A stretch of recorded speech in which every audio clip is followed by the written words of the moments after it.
dark over pale, through flood, through fire. I do wander everywhere, swifter than the moon's sphere, and I serve the fairy queen to dew her orbs upon the green. The cowslips tall her pensioners be, in their gold coats spots you'll see. Those be rubies, fairy favours, in those freckles live their savours. I must go and seek some dewdrops here, and hang a pearl on every cowslip's ear. Farewell, thou lob of spirits, I'll be gone. Our queen and all her elves come here and on. The king doth keep his revels here tonight. Take heed the queen come not within his sight. For Oberon is passing fell and wroth, because that she, as her attendant, hath a lovely boy stolen from an Indian king. She never had so sweet a changeling. and jealous Oberon would have the child, knight of his train, to trace the forest wild, while she perforce withholds the loved boy, crowns him with flowers, and makes him all her joy. And now they never meet, in grove or green, by fountain clear, or spangled starlight sheen. But they do swear that all the elves of fear creep into acorn cuts and hide them there.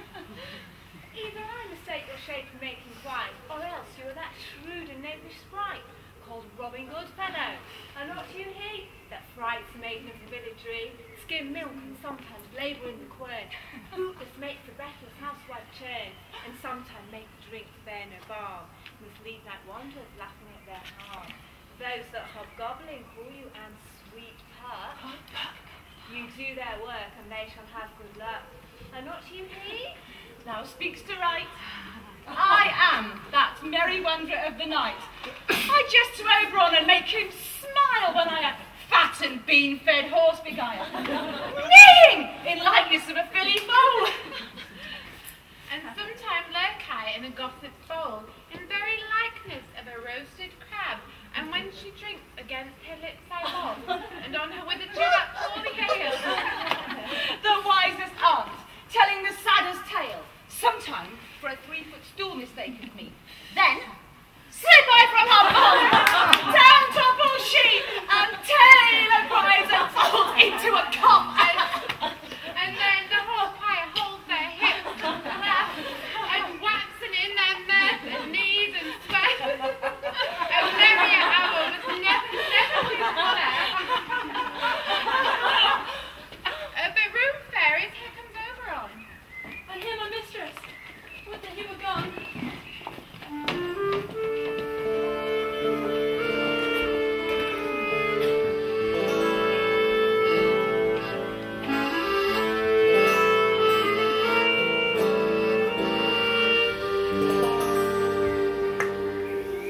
Ill met by moonlight, proud Titania. What? Jealous Oberon? Fairy skip hence, I will sworn his bed in company. Tarry, rash wanton! Am I not thy lord? Then I must be thy lady. But I know when thou hast stolen away from fairyland and in the guise of Corin sat all day, playing on pipes of corn and versing love to amorous Phillida. But why art thou here, come from the furthest depths of India? But that, forsooth, your bouncing Amazon, your buckskin mistress, your warrior love, to Theseus must be wedded, and you come to give their bed joy and prosperity. How can thou thus, for shame, Titania, glance on my credit with Hippolyta, knowing I know thy love for Theseus? Didst thou not lead him through the glimmering night from Perigenia when we had ravished him? These are the forgeries of jealousy, and never since the midsummer spring met we on hill, in dale, forest, or mead, by paved fountain or by rushy brook, to dance our ringlets to the whistling wind. But by thy brawls thou hast disturbed our sport. Therefore the wind, piping to us in vain, as in revenge have sucked up from the sea contagious fogs, which falling in the land, have every pelting river made so proud that they have overborne their continents. No night is now with him or Carol blessed.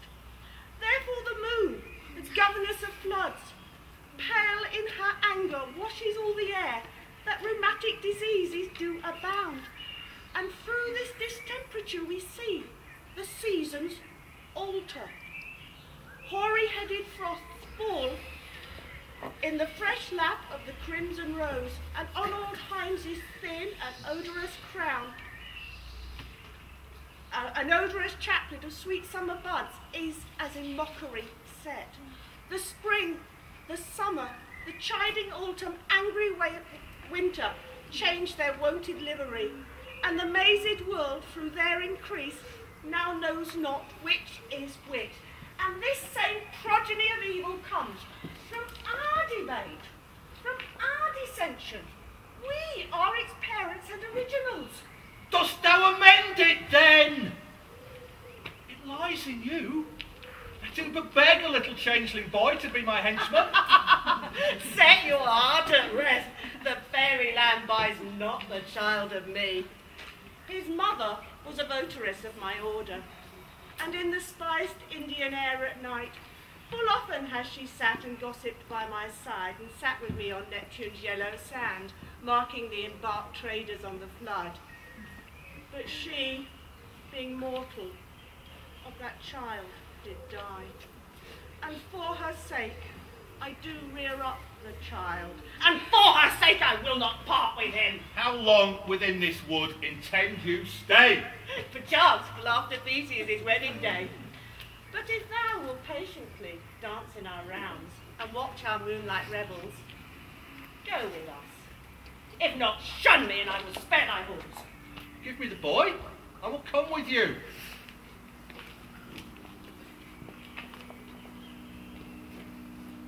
Not for thy fairy kingdom. Fairies away, I shall chide down right and will longer stay. Go thy way then. Thou shalt not from this grove, till I torment thee for this injury.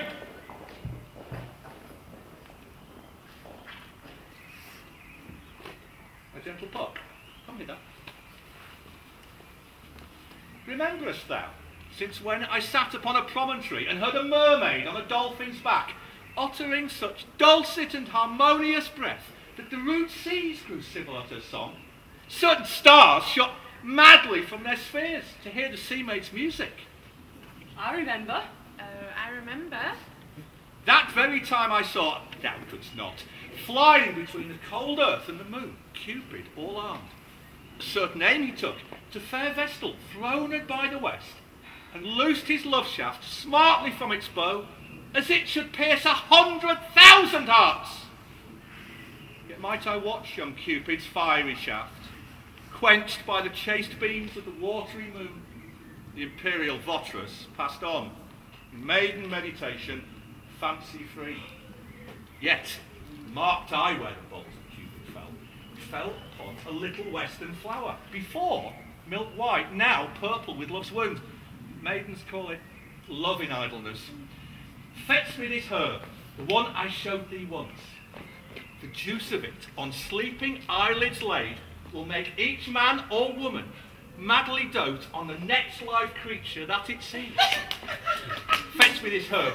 Be thou here again, ere the Leviathan can swim a league. I'll put the build around about the air. In 40 minutes.